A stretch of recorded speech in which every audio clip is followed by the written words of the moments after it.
Humongous game over in the Club World Cup as Argentina's finest Boca Juniors take on Portuguese legends, that is Benfica. Who's going to come out on top? We're going to take a little look next.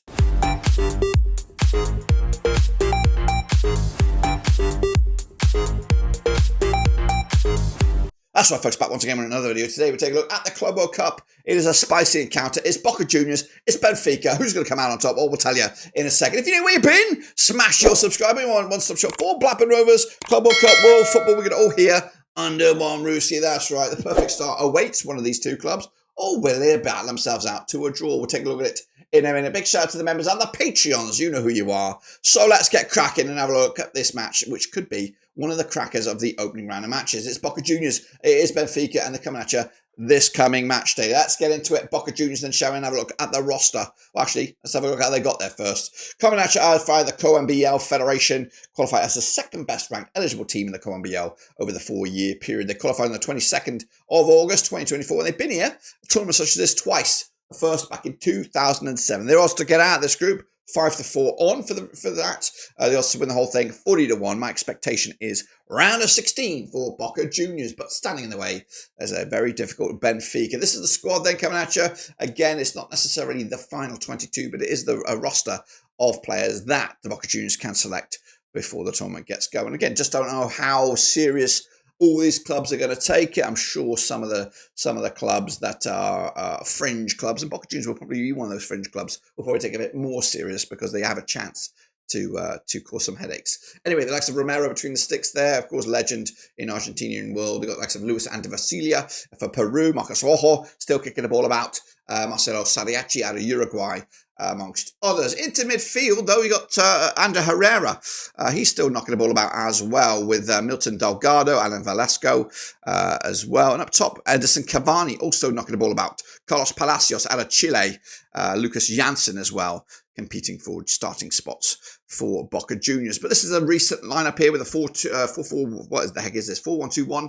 That's what that is. Macian between the sticks. Blanco, Costa, Patetega, Blondel, Delgado, Zenon, Palacios, Belmonte, Jimenez, and Mauricio up top. Completely none of those legends in there, but maybe they've been saving them for this tournament as we get closer to kick-off. Anyway, they're going to kick it all off on June the 16th. That's against Benfica. That's over in Group C. Then, of course, Boca Juniors will focus against the German heavyweights Bayern on June the 20th. And then they'll wrap it up, maybe in a good way, against Auckland City. That's right, saving the best for last for them, because they realistically should win that game. If they could pick up a point against Benfica or Bayern, then they should be in a good spot to qualify out of Group C. Standing in the way, though, is Benfica, who might not be, in the best possible form coming into this, but we'll take a look at them. They, of course, qualify as the 7th best ranked eligible team out of the UEFA 4 ranking system here. Qualified on the 17th of December 2023. They've been here one time in the past. This is this one. They also qualified 15-8 on.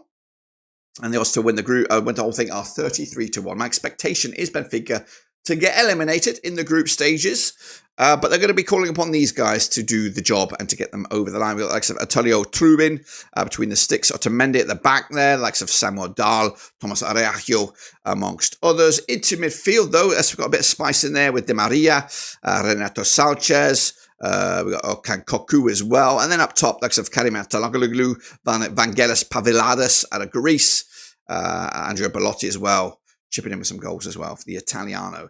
This is the most recent lineup, or one of the most recent lineups for Benfica, coming at you with a 4-3-3, with Trubin between six, Carias at left back, Otamendi, Silva and Arario, Koku, Luis and Barrio in midfield, with Shrundlup, Pavlidis and Ataloglu up top. That's Benfica for you.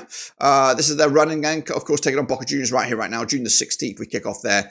Then they take on Auckland City on the 20th of June, wrap it up against an all-European heavyweight clash against Bayern on June 24th to see who comes out on top in Group C. Top 2 go through, that's right. Let's take a look at this match then, coming into the Hard Rock Stadium with Boca Juniors, Miguel Angel Russo on the dugout. Just one win in the last 4 matches against Benfica under Bruno Laga, winless in the last 3. They've yet to play each other coming into this, so definitely a first for them two sides. I did drop a poll, and the poll says Benfica will edge this. Of course, currently 65% of the vote for Benfica, Boca Juniors 30.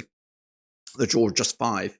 The bookies, though, they also agree with you. Benfica 10-9 on for the victory. Boca Juniors are 29-10. The draw is at 5-2. Where do I think on this one?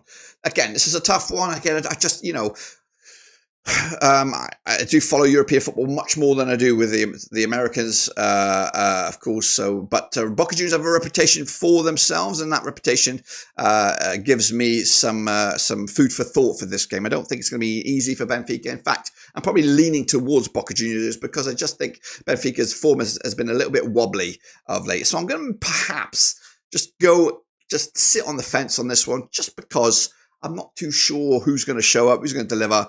Boca Juniors definitely have some talent in there. They also have some legends as well. Benfica also have a nice spread of both experience and youth to get to the Benfica fans excited. So again, just sitting on the fence, going to go with a 1-1 draw. What do you guys think? Do you agree? Do you disagree? Is there a hope and expectation that Boca Juniors can get out of it? And honestly, I think they've got to, both of these clubs have got to win this game to realistically cement themselves in that top 2 discussion. If there's any hope that one of these two are going to win this group, they have to win this game. Sitting on the fence, it'll go against that Auckland City match. The bigger the goal difference, the more likely you're going to get yourselves into those knockout stages. So massive game, even though I'm kind of underselling it a little bit. Going to go with the 1-1 draw. Let me know your thoughts and opinions as we look forward to it. Until then, we are done.